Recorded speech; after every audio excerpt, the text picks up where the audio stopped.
King 5 News. You guys robbed us. I'll never see my sister again. Her kids will never see her again. That was Charlena Lyles' sister speaking in front of a large crowd looking for justice.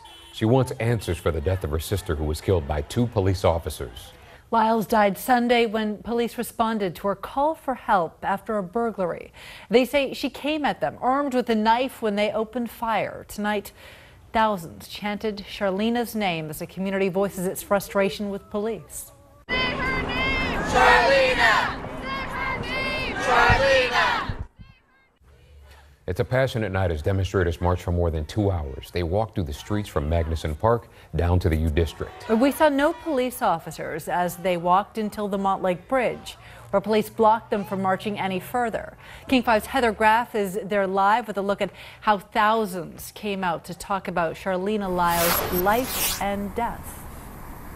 Well, Amanda, right now I'm standing just outside of UW Stadium, and that is where Charlena Lyles' family members, friends, and supporters came face to face with Seattle police officers a short time ago. And we want to take you right to some video showing the moment when that happened, a moment in which people chanted Charlena's name in front of officers and demanded answers about her death. But we should also mention there were no violent confrontations between officers and the crowd. This was an incredibly peaceful march from start to finish, as was the rally and vigil, during which loved ones spent about an hour talking about the mother, the sister, cousin, and friend that they lost in an instant.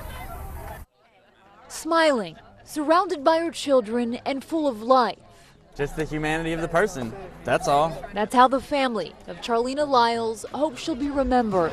She was a very sweet, kind person. Yes. And it's how local artist Orion Michiana came to be here. I just think no matter what, the outcome should have been different. Paintbrush in hand.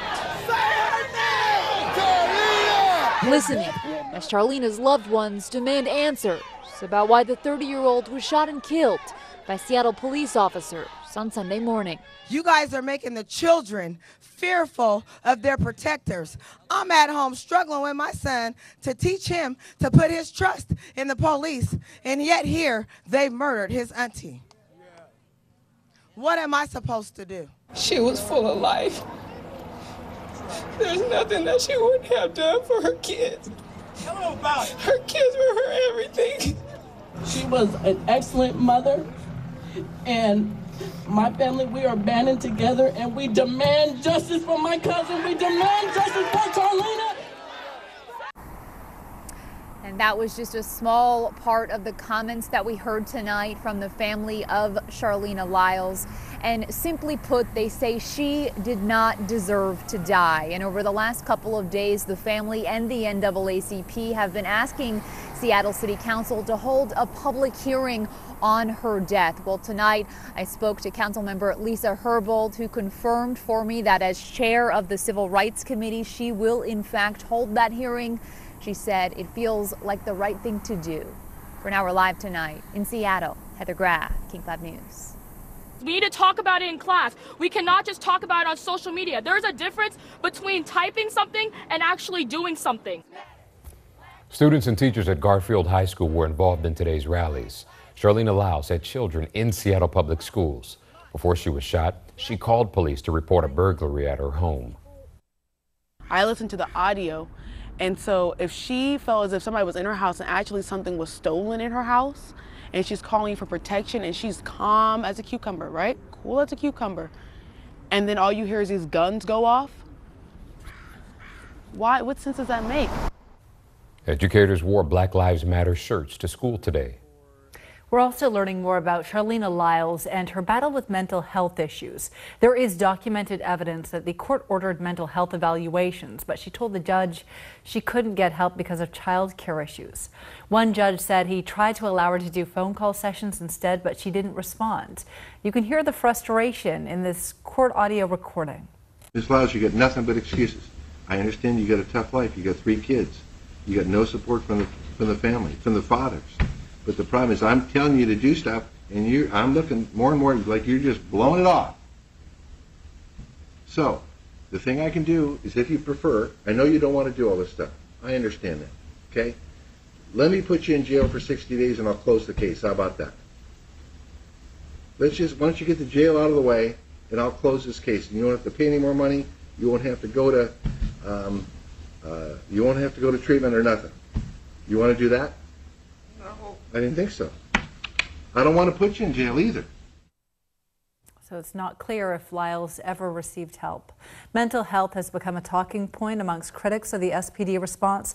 Family members have said police should have treated her differently because they knew about her past issues. Seattle Mayor Ed Murray described the shooting as, quote, a tragedy for all involved. Darren Spencer agrees. The former deputy and author says even if the shooting is determined to be justified, it is no victory for the officers involved. I think most people lose sight of these officers are people.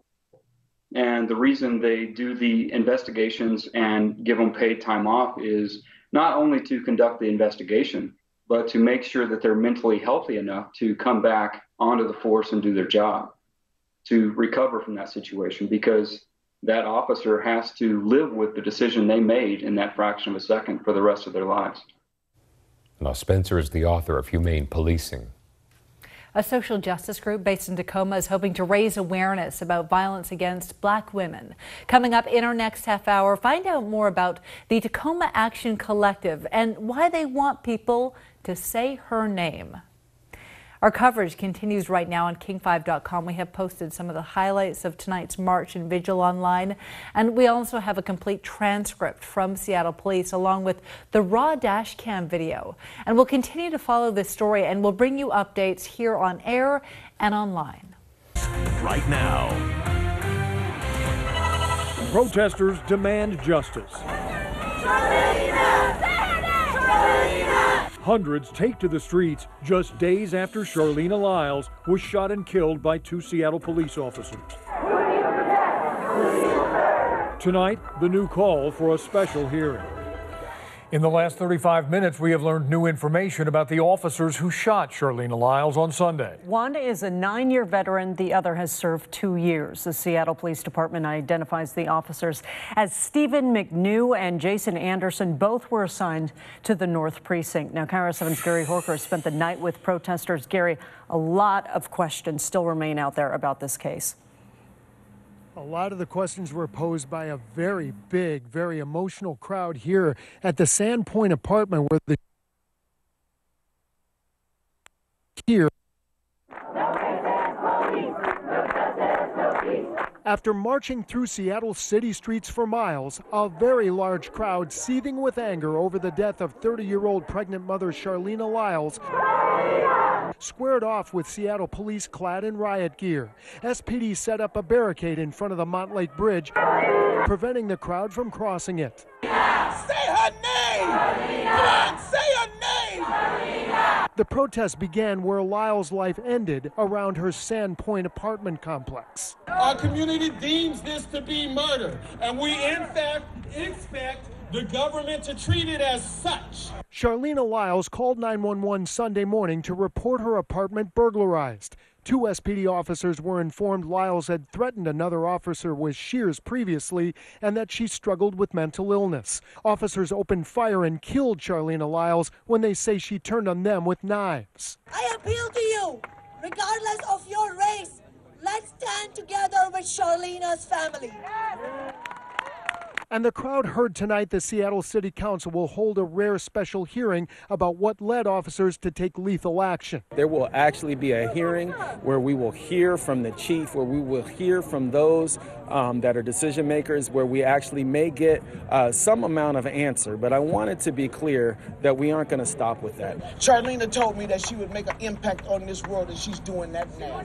She's doing that right now. We need to bring pressure and put the spotlight on this city and state about the behavior of police officers here.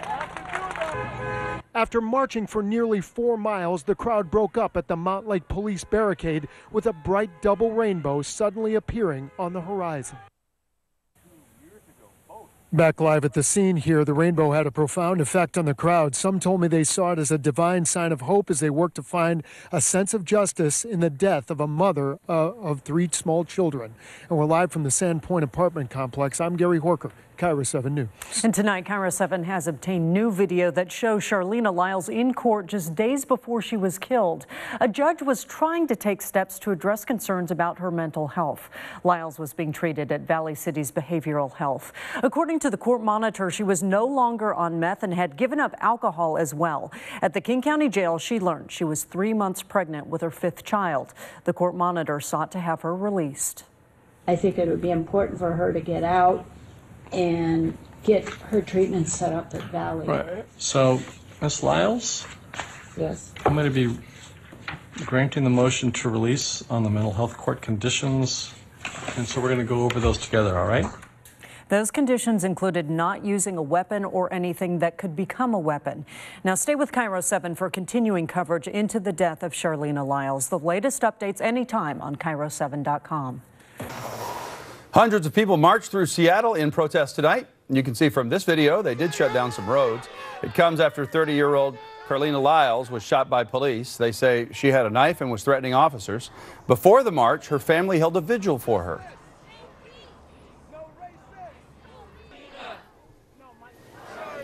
Well, many of the people wearing T-shirts, holding signs, holding back tears at the vigil tonight. The exact details of what happened Sunday morning are still unclear. We know Lyles called police to her apartment near Magnuson Park about a burglary. 911 calls have some gaps, but you hear the officers talking with Lyles, then you hear a scuffle. Officers shouting to her a number of times to get back, and then gunshots. Today, her family and loved ones argue police could have de-escalated the situation without killing her. They say she struggled with mental health issues, and police should have used their training to get things under control.